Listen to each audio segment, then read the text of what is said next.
Argentine কিংবদন্তি footballer Diego Armando ম্যারাডোনাকে শ্রদ্ধায় স্মরণ করেছেন বার্সা তারকা মেসি ও তার সাবেক ক্লাব নাপোলি। বার্সার ম্যাচে গোল করে ছোটবেলার ক্লাব লিওলসের 10 নম্বর জার্সি দেখিয়ে ম্যারাডোনাকে স্মরণ করেন মেসি। আর প্রিয় রাজাকে শ্রদ্ধাভরে স্মরণ করেছে ইতালি ক্লাব নাপোলি।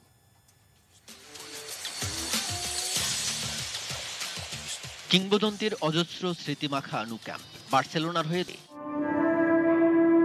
লা লিগার ম্যাচে গ্যালারিতে ম্যারাডোনার জার্সি রেখে শ্রদ্ধা জানানো হয় তাকে।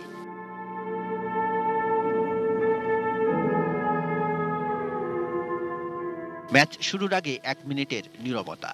ফুটবল বিশ্বের এক মহান তারকাকে শ্রদ্ধা জানাবেন, এটা মাথায় রেখেই ওসাসুনার বিপক্ষে মাঠে নামেন Lionel Messi. Martin Braithwaite, Antoine Griezmann আর ফিলিপে কুতিনিওর গোলে 3-0 লিড বার্সার।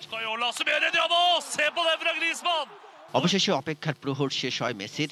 73 মিনিটে ওসাসুনার রক্ষক কিংবদন্তিকে স্মরণ করতে সেই নিউওয়েলসের স্মৃতিকেই টেনে আনলেন।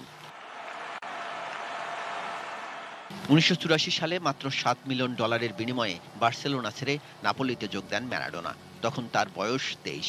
একটা অখ্যাত ক্লাবকে 2 বার ইতালির লিগ ফুটবলের সর্বোচ্চ শিরোপা মুকুট পরিয়েছেন তিনি। ম্যারাডোনার বিদায়ের পর সিরিয়াতে প্রথম লিগ ম্যাচ খেলতে নেমে কিংবদন্তিকে এভাবেই শ্রদ্ধা ভরে স্মরণ করে নাপোলি। কাজল রায়, স্পোর্টস ডেস্ক, এটিএন নিউজ।